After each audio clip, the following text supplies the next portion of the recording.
Lahat tayo ay may buhay na hinahanap, buhay na nais makamtan. Ngunit paano kung ang ilan sa atin ay tila hirap mahanap ang buhay na nais matamasa, na para bang naging mailap sa kanila ang tadhana? Ayon sa National Economic and Development Authority o NEDA, noong Agosto taong 2023, nasa 4.4% o 2.21 million ang mga individual sa Pilipinas ang walang trabaho. Sa aming paglilibot sa isang barangay sa Quezon City na ang Barangay Bagong Silangan, natagpuan namin ang 3 pamilya na patuloy na naghahanap ng magandang buhay para sa kanilang pamilya. Una naming nakilala si Maricel Calisi, 45 gulang at siya ay may 5 anak. Paano katagal na po kayong walang trabaho?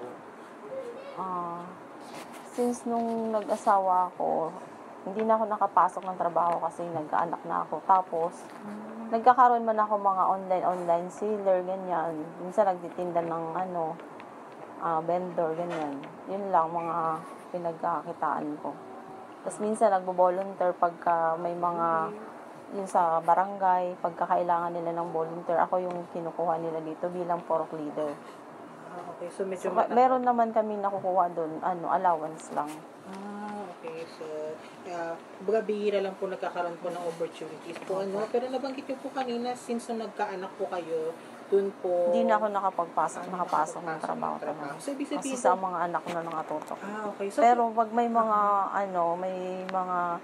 opportunity na pwede ako mag-online seller or nag-buy and sell ako ng mga product, pwede ako ibenta, ganun. Ano po kaya ang naging epekto nun sa sarili niyo at sa pamilya? Ang ganito pong kaso na bibihira lang po nakakahanap ng opportunity sa trabaho, ganyan. Siguro yun nga, hindi ka kasi tapos sa pag-aaral, high school lang din graduate, tapos nung nagka-edad naman, may opportunity naman na pwedeng pumasok, kaso over age na. Ayun. So yung kumbaga nahihirapan po kayo na maghanap ng trabaho dahil po dun sa standards po, tama po ba? Sa edad, kasi yung edad, minsan hindi na-qualified din sa hindi na-qualified. So mahirap po maghanap ng trabaho. Kasalukuyan po ba kayo naghahanap ng trabaho? Pero nabanggit niyo po sa last time po natin na nagtanong yung isa po naming kaklase, nabanggit niyo po na naghahanap po kayo, tama po ba? Okay, so ano po, may nahanap na po ba kayo so far, ma'am, or wala pa? Nag-apply ako sa salon, kaso hindi rin naman kalakasan, kaya sa kulang pa rin, hindi rin makakasupport. Okay, sir. Pero sa ngayon po, working po pa rin po kayo pork leader pa rin ako ngayon. Allowance lang din ang natatanggap namin. Kay kung Radtol po ganun, pa rin niya kami. Mula nung nag-election at nanalo siya, naging leader na kami niya hanggang ngayon. Ganun pa rin naman. Binibigyan pa rin kami ng allowance kahit pa paano. Okay. So may suporta po galing po sa every government. 3 months yun. Okay, 3 months. Okay. Pero sa ngayon po, talagang salon lang po ba ang kumbaga ang work nyo? Or meron pa po kayong ibang work? Wala na. Okay, so sige, highlight po natin ang salon. Sige. Pero bukod po sa salon, naghahanap pa rin po, sinusubukan nyo pa rin po ba maghanap? Mas maganda sana yung may permanent mapasukan.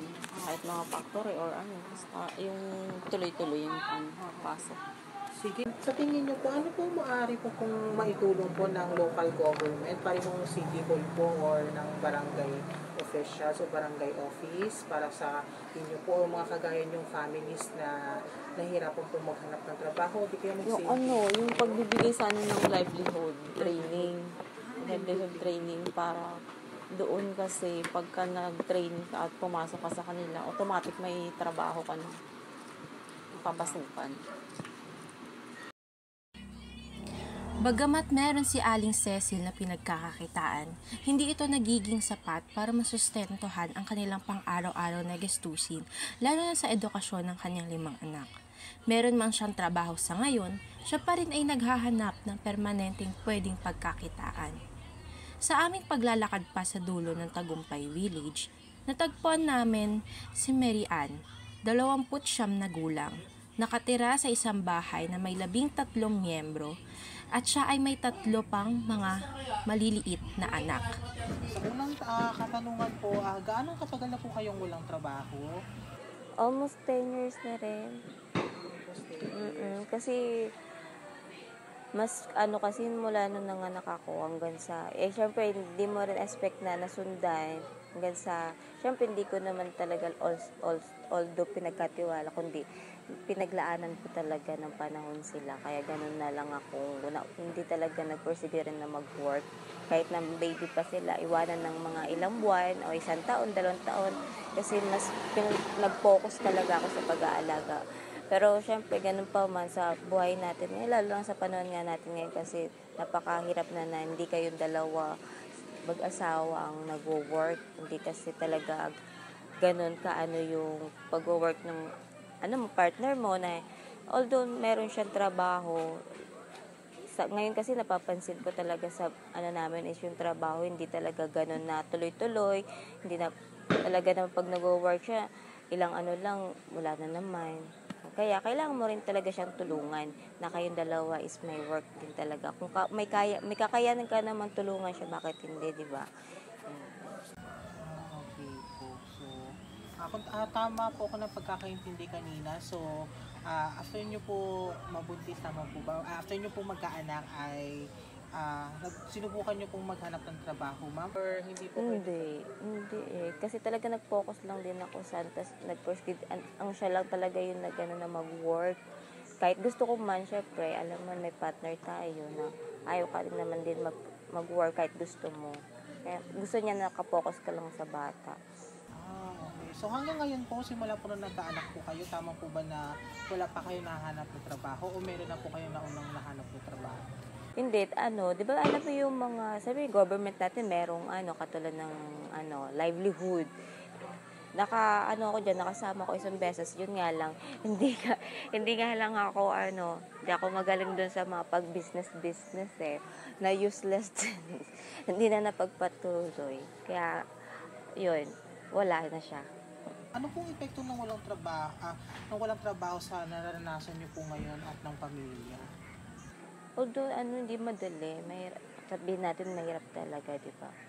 Pero, ganun pa man, nagsisikap. Diba? Matugunan yung pangangailangan sa araw-araw. Lalo-lalo na, syempre, pinupush ko yung isa ko Kasi isa lang din naman talaga yung gumagawa din kung tutuusin ng paraan. May paraan man ako, pero pagdating lang sa pag-utang-utang. Diba? Ginagawa mo ng paraan. Lalo nga, pag papasok ang asawa mo, hindi mo siya utangan ng pamasahe para maka-work siya. Yun lang. Ano po kaya sa tingin niyo yung mga suliranin po? O kumbaga, ano po kaya yung challenge ng paghahanap po ng trabaho sa inyo ngayon? Isa kasi sa yung maiwanan yung mga bata kasi nga malilit pa talaga sila. Pero, mas gugustuhin ko na lang na tiisin, na iwanan na sila kaysa naman wala ako, na hindi ako makapaghanap buhay para maibigay yung kanilang pangangailangan. Na kung nakikita ko naman sa isa ko na hindi niya rin talaga mai-provide yung ibang pangangailangan, na kailangan ko rin talaga siyang tulungan. Tigit sa lahat, matulungan yung mga anak ko. Lalo na kung mag-i-start na sila itong next year mag-aral. Kahit sabihin natin kindergarten pa lang sila, meron na mga pangangailangan gastusin. Ngayon pa nga lang wala masyadong ginagasa sa pag-aaral Yung pa kayang meron kang pinag-aaral. Ngayon po, saan po kayo kasalukuyan na paano ba? Saan po kayo kasalukuyan kumukuha ng financial na suporta kung wala po kayong work po ngayon? Ayun nga, wala naman din ako ibang ko din sa asawa ko. And then, kung sakali naman wala din work yung isa ko, na lang siya, andito naman ang mama ko kasi talaga naman alam mo naman pag magulang, wala ka naman ibang lalapitan kundi magulang pa rin. Isa pa naming natagpuan ay si Justin Valdez Jacusalem, 19 na gulang. 4 silang nakatira sa bahay at may isang anak at asawang sinusuportahan. Maaari pong malaman anong antas ng edukasyon nang natapos mo? Natapos po. Second year lang po. Second year Second year high school. Grade 8, tama ba? Oo. Ay, ito yung sa inyong curriculum. Opo. Okay, second grade.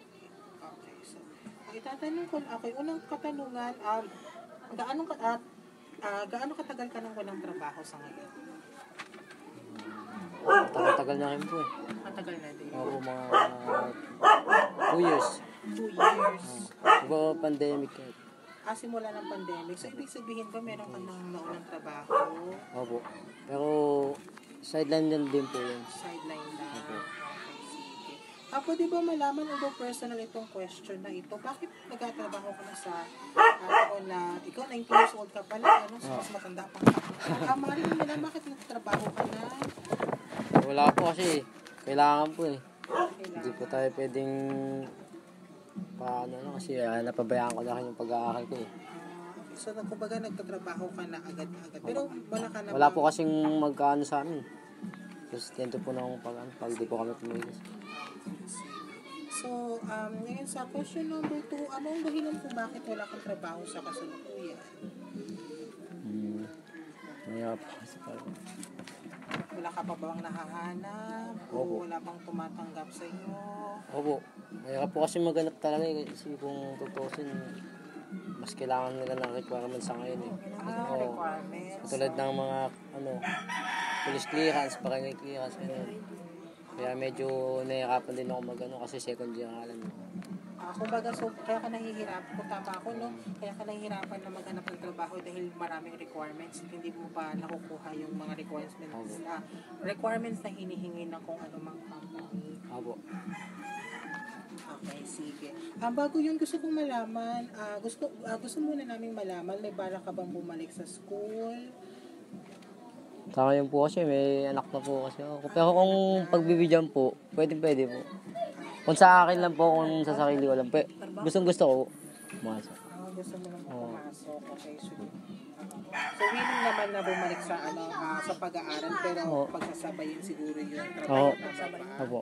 Okay, so sa palagay mo ba kakayanin mo pagsabayin yung trabaho at school? Kaya po yan. Basta takas naman po sana ko yun. Maaari bang malaman ano yung epekto nito sa pamilya mo? Pareho sa sarili at sa pamilya mo ngayon? Medyo mahirap siya kasi sa panggastos-gastos pa lang eh. Di ba? Pang-araw-araw na pagkain pa lang. Lalo ngayon, mahal na bilihin eh. Kaya medyo mahirap talaga pag walang trabaho. Okay. So kumbaga mahirap sa pang-araw-araw na tama ba? Gastusin. Opo. Okay. Kung wala pong maayos na trabaho. Sige, pwede bang malaman, bukod ba sa'yo, may iba pa bang nagsusustain? Kumbaga, nagdadagdag ng sideline, kumbaga, o financial na suporta sa pamilya?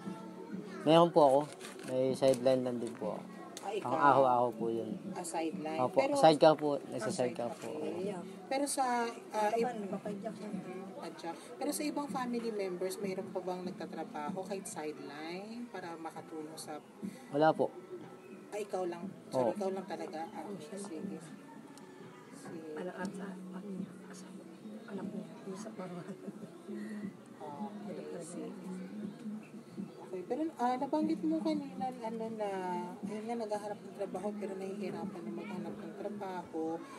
Yun na rin yung naging challenge mo sa paghahanap ng trabaho sa kasalukuyan kasi bukod sa, kung tama ko yung sa educational requirements ay yung mga physical na requirements na bukod sa dito yung mga IDs, documents. Ang hinihingi ba nila dapat na graduate ka ng high school, senior high? Opo. College? Opo, yung mga ganun po kasi. Pwede ba malaman ilang taon ka na naghahanap ng trabaho? O ilang buwan? Kung buwan pa lang? Buwan pa lang po.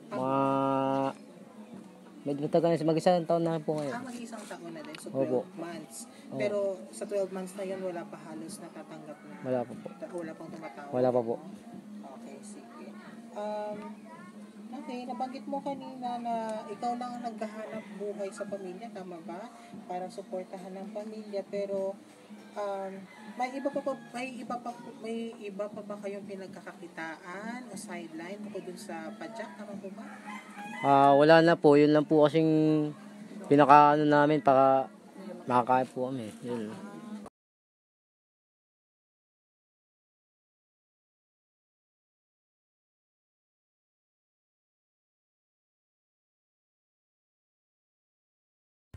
Ngayon alam na natin ang kwento nila Justin, Cecil at Mary Ann. Kami naman ay tumungo sa barangay hall ng Bagong Silangan upang kausapin ang barangay captain na si Willie Cara upang tanungin kung ano nga ba ang mga proyekto at ano na nga bang ginagawa ng lokal na gobyerno para sa mga individual na walang trabaho. Conduct na po kami ng interview, house to house, kumbaga pagtatanong po kung ilan po sa pamilya o ilan po sa community na malapit dito around the area ang walang trabaho. So, ayan po, on progress po kami ngayon, Kap. Sa ngayon po ay, kumbaga pushing po kami dun sa interview process, pero ngayon po gusto po namin malaman ang inyong, kumbaga side, kumbaga, ano po bang ginagawa ng barangay particularly with regards sa programs and projects na may pinalaman po sa employment services. Ayan, okay. Good afternoon. Balik kasi may mga livelihood project kami na ini-implement. Sa tulong pa rin ng iba't ibang mga ahensya, tulad ng World Vision, yan, Berlauni Foundation, Madrigal Foundation. Yan, isa sa mga tumutulong sa amin para makahanap ng mga trabaho, yung mga unemployed, lalo na mga babae, no? Meron kaming tinayo dyan na livelihood center, nandun sa may Lumaw Palengke. Actually, marami na tayo natulungan. Ano? May capacity building na ginagawa dito sa tulong pa rin ang lokal na gobyerno na kay Mayor Joel Belmonte. Kumikita ng malaki yun.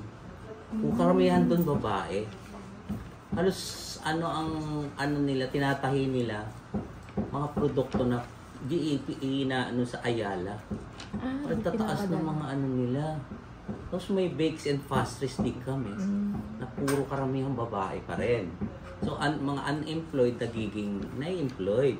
Dahil milyon na rin ang kinikita namin dyan sa bakery. So, yung mga order kasi yan, tapos pinapackage nila yung mga order. May mushroom din kami. Mga kababaihan pa rin. Pero kasama din yung lalaki. I'm sorry, paano Zoom? Mushroom. Mushroom. May mushroom area kami na mga lugar dyan sa may Sitio Bakal. Ay, may taniman po kayo. Yung mushroom mo. Mushroom kasi yan, isang bahay na dyan namin inaano yung mushroom production. So, yan, kumikita na rin ang mga tao dyan, kababaihan. At meron pa rin kaming yung Greenland. Kaya nga tayo tinanghal na Food Security Champion taong 2021 nung nagkaroon ng pandemya kasi walang masyadong mabila ng pagkain noon. So, tinulungan tayo ni Mayor about yan sa 10 hectares, pinakamalaking taniman ng gulay dito sa Quezon City yan.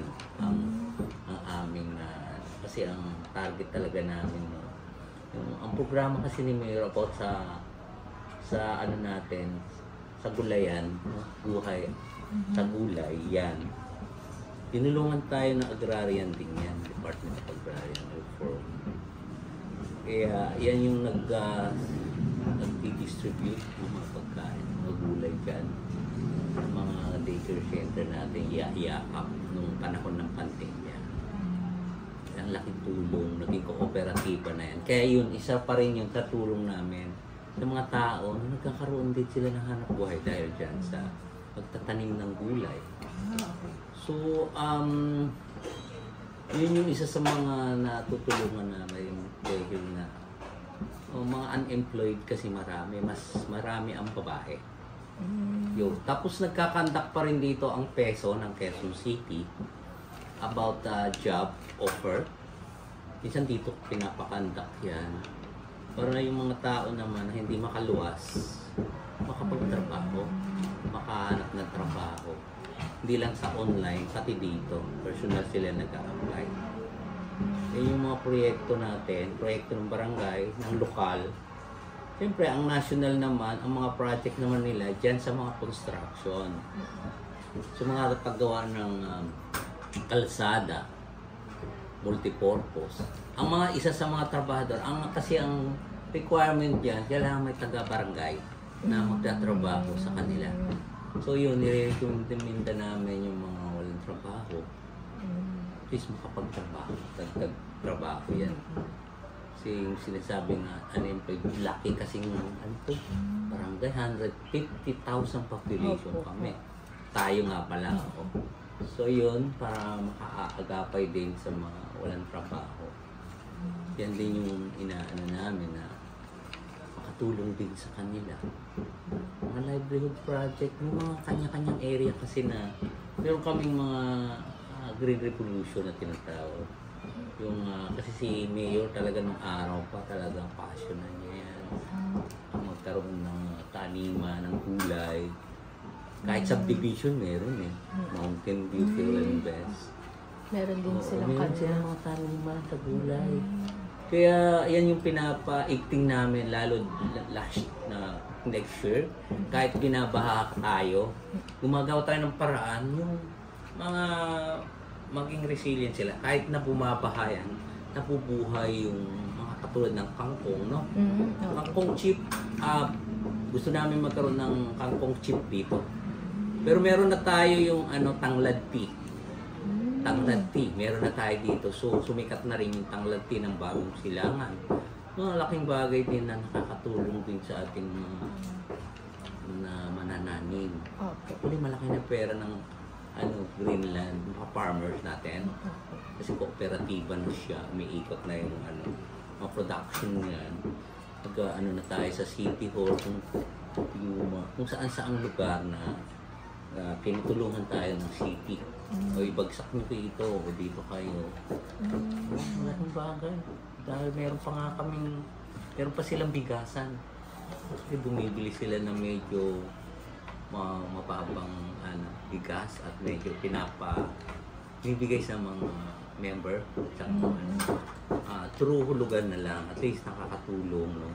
Yung kita naman nun, naiipon sa kooperatiba. Napibigay din sa mga tao. Yung mga tao dito, masikap naman. Masikap. At lahat ginagawa ng paraan para makapag-negosyo, no? Makahanap ng trabaho. Yun yung isa sa mga tulong namin sa mga taga-Silangan.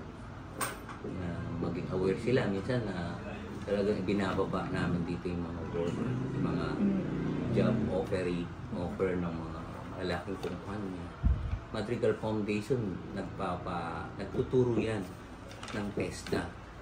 Lahat ng klase ng may electronics, may electrician. So yun, tumutulong sila para sa capacity building para maging yung mga tao. Libre naman eh. Tapos may pamasahe pa. Kaya nga yun, nakakahanap sila ng magandang trabaho din. Parang ginagawa rin ng good neighbor, nagtitraining din yan, nagagawa ng mga tinapay, pananahe, sa maso, paano ba ang tamang pamamaraan, saan ba pinipili ito, ganyan. Pagtatanim, ganun din. Yung mga expert na nagtuturo, ito yung tamang pamamaraan, pagtatanim. Huwag kayong gagamit ng mga pesticide, dapat organic fertilizer para mas safe naman kainin. No? Yung mga isa sa mga programa na talagang tinututukan ng barangay, yung mga yung tumutulong sa atin, talagang lagi tayo nagpapasalamat sa kanila. Sa Pinla, tingnan mo, yung basirka, no? Magbabasura, mga junk shop, pinag-isa namin yan. Kaya nga, sinuportahan tayo ng Pinla dahil meron tayong basirka. Mga basurero, mga junk shop owner, pinag-isa namin na lahat ng pwedeng i-recycle napupunta sa junk shop, pero isang grupo pa rin. Galing. At at least nabigyan tayo ng Coca-Cola ng halos 600,000 napuhunan na pwedeng gamitin ng basirka na makakatulong sa mga nandyan sa mga komunidad na yung basura nila kita. May trust to kasi din ang ating city government. So may mga walang trabaho na nagkakaroon na ng trabaho dahil doon. Dahil ka lang, magsumikap ka lang. Ay yung mga basura mo, pwede mong maging pera eh. Trust to tayo. So, sobrang daming tumutulong sa akin. Para yung Ngayong alam na natin ang mga balak gawin at proyekto ng lokal na gobyerno, tinanong naman namin sila Cecil, Marianne at Justin kung alam ba nila ang mga proyekto na ito at kung ano pa ang mga pwedeng maitulong ng lokal na gobyerno upang makahanap sila ng permanenteng trabaho.